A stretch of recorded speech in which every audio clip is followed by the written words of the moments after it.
समन्वय आज अपनी फेवरेट जगह पर आराम फरमा रहा था। उसके लिए स्वर्ग यही था और यही था। बीच पर लहरों के शोर के बीच मध्यम मध्यम हवा में नारियल के पत्ते हिल रहे थे और वह आंखें बंद किए लेटा था। अचानक नारियल के पेड़ से टूटकर एक पत्ता सरसराते हुए उस पर आ गिरा। उसने चादर की तरह उसे ओढ़ लिया और करवट बदल ली। फिर दूसरा पत्ता, फिर तीसरा, अब तो पत्तों का ढेर लग गया था। फिर एक नारियल उसकी कमर पर आ गिरा और उसका पानी मुंह पर छितरा गया। अब समन्वय को अनमनेपन से उठना ही पड़ा। तुझ जैसा बेशर्म, बेगैरत, बेहया कोई दूसरा हो ही नहीं सकता दुनिया में। कुर्सी के सारे कपड़े मुंह पर दे मारे नालायक के, पर मजाल नवाब साहब की नींद में खलल पड़ा हो। यह अनय था, जो पानी का गिलास हाथ में लिए खड़ा था। समन्वय कुछ देर आंखें फाड़ फाड़ कर माहौल का जायजा लेता रहा। उसे समझ नहीं आ रहा था कि वह अचानक समंदर किनारे से उठकर कहां आ गया। फिर उसने कमर के पास लुढ़कता खाली जग देखा, कपड़ों का ढेर देखा। ओह, ये है नारियल के पत्ते और यह नारियल। तू व्यवस्थित कब होगा आखिर? अने अभी भी तपा हुआ था। अब सब तेरी तरह सुघड़ बहू तो होते नहीं न, कुछ मेरी तरह नॉर्मल। समन्वय ने दांतों तले जीभ दबाई। तो मैं एबनॉर्मल हूँ, ठीक है। अने कुछ बुझ सा गया और चुपचाप बेडशीट बदलने लगा। इसे रहने दे यार, मुझे इतनी साफ सफाई में रहने की आदत नहीं है। गंदगी से कीटाणुओं के प्रति एक्सपोजर बढ़ता है और हमारी इम्यूनिटी मजबूत होती है। हाइजीन से मैं बीमार पड़ जाता हूँ।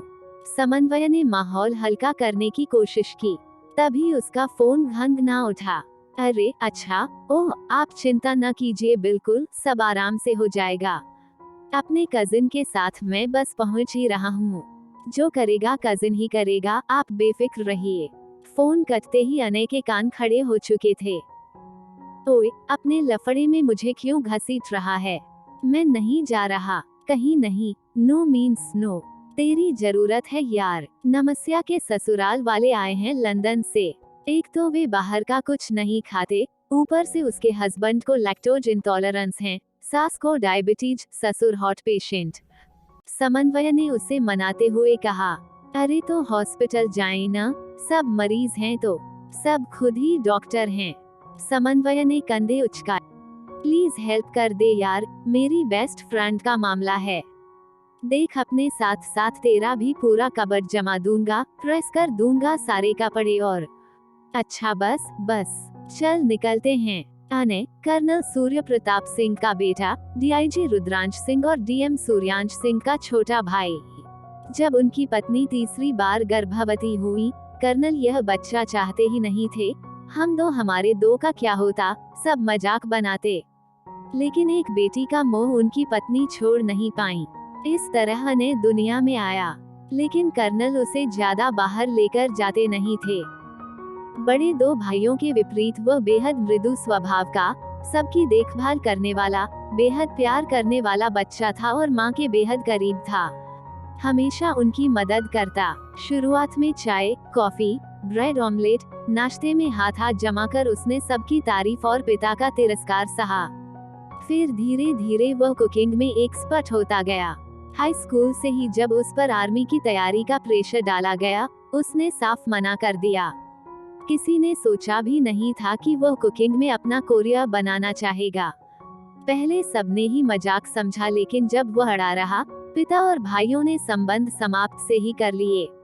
ऑफिसर्स की फैमिली में रसोइया कैसे बर्दाश्त होता। आजकल वह एक 5 स्टार होटल में बतौर चीफ शेफ अपॉइंट था और अपने मौसेरे भाई समन्वय के साथ रूम शेयर कर रहा था। उनको बताना मत कि मैं कहाँ काम करता हूँ। कंफर्टेबल रहें, बेवजह कॉन्शियस न हो। अने उसे समझा रहा था। क्या यार, शो ऑफ भी नहीं करने देगा? थोड़ा मेरा भी इम्प्रेशन पड़ता।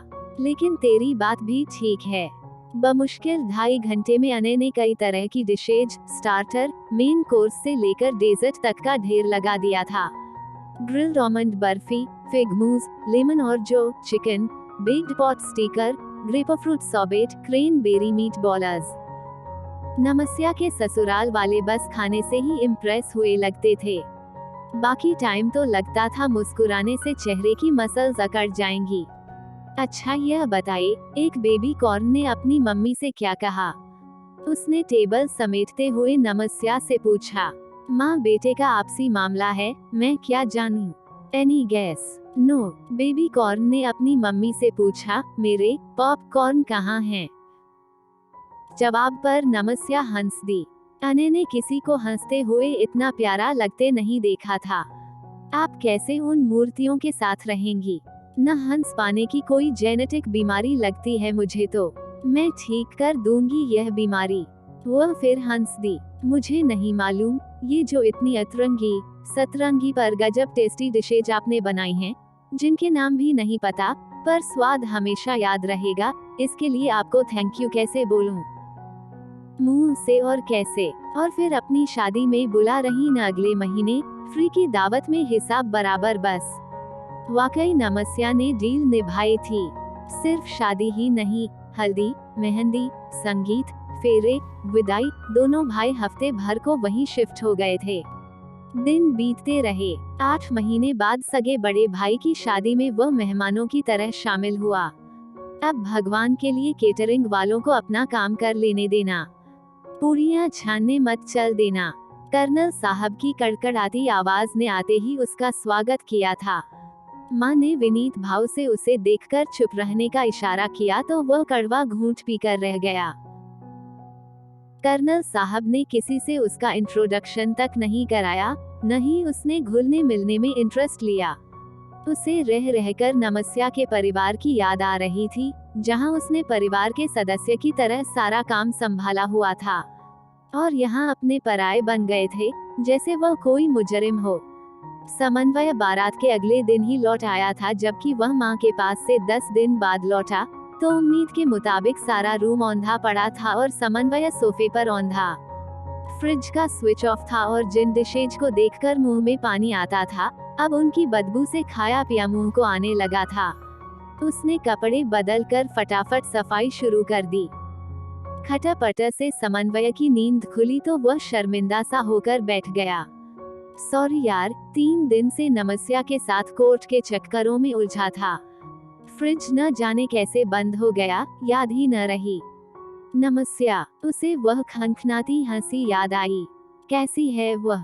बहुत खराब हालत में, पति की मार से आंख जाते जाते बची है। शादी के दूसरे दिन से ही उसे परेशान करना शुरू कर दिया था सबने, लेकिन उसे लगा वह सब ठीक कर लेगी। 2 महीने वह सहती रही, पर एक दिन जान पर बनाई और ओह, इतनी अच्छी लड़की के साथ कोई ऐसा कैसे कर सकता है? लड़कियां अच्छी हों तो क्या हुआ, किस्मत भी अच्छी होना चाहिए न उनकी। मेरे भाई, कल ही डिवोर्स फाइनल हुआ है उसका। सुन, उससे बोल मुझसे शादी कर ले। दिमाग खराब है क्या तेरा भाई? कल उसका डिवोर्स हुआ है, आज तुझे मजाक सूझ रहा है। समन्वय नमस्या की सगी बहन जैसी केयर करता था। आज तक किसी लड़की को लेकर मजाक किया है तो इतनी बड़ी बात कैसे मजाक लग गई बे तुझे? पहली बार जब उसे हंसते हुए देखा था, दिल में तमन्ना जागी थी कि यह हंसी मैं जिंदगी भर सुनता रहूं, लेकिन उसका बुरा कभी नहीं चाहा था। अने आज अपने दिल को टटोल रहा था, जिसमें अनजाने में ही कब नमस्या अविराजी थी, उसे ही पता नहीं चला था। उसे संभलने का वक्त दे भाई, उसने बहुत बुरा सहा है। हाँ बिल्कुल, जब तुझे ठीक लगे। इस तरह समय गुजरने लगा, पर अने की बेचैनी भी बढ़ने लगी। जब 3 महीने तक भी समन्वय ने उनकी मीटिंग फिक्स नहीं की तो वह खुद उसके घर पहुंच गया। दरवाजा नमस्या ने ही खोला था। पीली रंगत, डार्क सर्कल्स से घिरा यह हड्डियों का ढांचा पहचान में न आ रहा था। हेलो अने, कैसे हो? उसने मुस्कुराकर अंदर बुलाया। बहुत नेक, शरीफ, सुघड़, सलीकेदार, कमाओ, सीधा सादा। हाँ, ये तो ठीक बात है। फिर इसी ठीक बात पर शादी कर लीजिए मुझसे। नमस्या एकदम हैरान रह गई कि ऐसा मजाक इस हालत में अने कर भी कैसे सकता है। लेकिन जब अने ने दोबारा पूछा तो उसने खुद को कंपोज किया। हम लोग मोबाइल फोन खरीदते हैं न, फिर क्या होता है, जैसे ही एक बार बिक गया, सेकंड हैंड हो जाता है। एकदम प्राइस गिर जाती है। लड़की का भी यही है न, एक बार डिवोर्स हो गया तो सेकंड हैंड हो गई। किसी बड़े अफसर का कोई रईस नाकारा आएगा अपने तमाम एंटाइटलमेंट के साथ, जिस रसोइये से बाकी अफसर रिश्ता जोड़ना ना चाहते हों, वो एक बेचारी डिवोर्सी का उद्धार करके महान त्यागी, बलिदानी बन जाएगा, हीरो बन जाएगा। मैं अहिल्या नहीं हूँ प्रभु, अपने चरण किसी और को छुआओ और हमेशा के लिए दफा हो जाओ। नमस्या का चेहरा गुस्से से लाल हो गया था। रसोइया जरूर हूँ मैम, पर नाकारा नहीं हूँ। आपके न कहने के अधिकार का भी सम्मान है, पर दिल से चाहता हूँ आप ही को। बस किस्मत और टाइमिंग की गड़बड़ हो गई 2 बार। अने झटके से खड़ा हुआ और गेट के बाहर निकल गया। नमस्या ने पिता का ऑफिस ज्वाइन कर लिया था, और यह इत्तेफाक था या प्लानिंग, अक्सर वह जहाँ जाती अने को पाती। कभी रास्ते में, कभी सिग्नल पर, कभी सुपरमार्केट में ग्रोसरी लेते। अने हमेशा देखकर मुस्कुरा देता और वो हमेशा अनजानों की तरह नजरें चुराकर निकल जाती। स्टॉकर कहीं का। आप शेफ अनय सिंह हैं ना? मैंने आपको इंस्टाग्राम पर फॉलो किया हुआ है। सर मैंने तो यूट्यूब पर आपका कुकरी चैनल भी सब्सक्राइब किया हुआ है। आपके तो मिलियंस में फॉलोअर हैं। सर क्या हम सेल्फी ले सकते हैं? उस दिन जब अनय ब्रोकली और लेट्यूस छांट रहा था, लड़कियों के ग्रुप ने उसे घेर लिया। क्लिक क्लिक क्लिक, न जाने कितनी सेल्फी ली गईं। पीछे वाली रो में खड़ी नमस्या यह देखकर भुन भुनाती रही। नौटंकी, खुद ही घेर लाया होगा इनको, मुझ पर रौब जमाने। क्या उसे जलन हो रही थी? शायद हाँ। क्या उसे अनय का अटेंशन अच्छा लगने लगा था? शायद हाँ। क्या उसका इग्नोर करना उसे बेचैन कर रहा था? शायद हाँ। क्या अनय उसे पसंद था? शायद हाँ। क्या वह नए रिश्ते में जाने के लिए तैयार है? और जवाब मिलता, शायद नहीं। इसी तरह 2 साल गुजर गए। अनय ने कभी उससे बात नहीं की, जबकि वह मौके के इंतजार में थी, पर प्रेम और स्वाभिमान में से उसने इस बार स्वाभिमान चुना। उसने टेबल पर पड़ी मैगजीन उठाई, जिसके फ्रंट पेज पर अनय का सफेद शेफ केप और एप्रन में फोटो छपा था, जैसे उसी को देखकर मुस्कुरा रहा हो और उसकी चोरी पकड़ी गई हो। घबराकर उसने मैगजीन पलटकर रख दी और टीवी ऑन कर लिया। कौन बनेगा टॉप शेफ कंपटीशन में 3 जजों की पैनल में वह भी था। पत्रकार उससे सवाल कर रहे थे और वह गजब के आत्मविश्वास से बोलता बेहद आकर्षक लग रहा था। आपकी बीवी बहुत लकी है सर, इंडिया के टॉप शेफ की पत्नी होना, क्या बात है। यह तो मेरी खुशकिस्मती होगी, अगर शादी कर पाया कभी तो, कि अपने हाथों के स्वाद का जादू चलाने का मौका मिले। कौन है सर वह? क्या करती है? वह जज साहिबा हैं, मी लॉर्ड। तमाम पुरुष प्रजाति के पापों की सजा मुझ निर्दोष को दे दी है। 2 साल से कैदे बामशकत काट रहा हूँ। आज दया याचिका लगा दूं, सोच रहा हूँ, क्या पता मंजूर हो जाए। वो मंद मंद मुस्कुरा रहा था और नमस्या की आंखें सावन भादों बनी बरस रही थीं। प्रेम दस्तक दे तो किवाड़ खोल देना चाहिए। मिलना है तुमसे, क्या समय थोड़ा टाइम निकाल पाओगे? नमस्या मैसेज सेंड कर चुकी थी। नहीं, तुरंत रिप्लाई आया, इट्स ओके। नमस्या के हाथ कांप रहे थे, शायद बड़ी गलती की। थोड़ा नहीं, पूरा लाइफ टाइम ही निकाल पाऊंगा, इससे कम कुछ भी नहीं चलेगा। अब दोनों तरफ इत्मीनान था। लंबे सफर की थकान के बाद खूबसूरत मंजिल मिल जाने की खुशी वाला।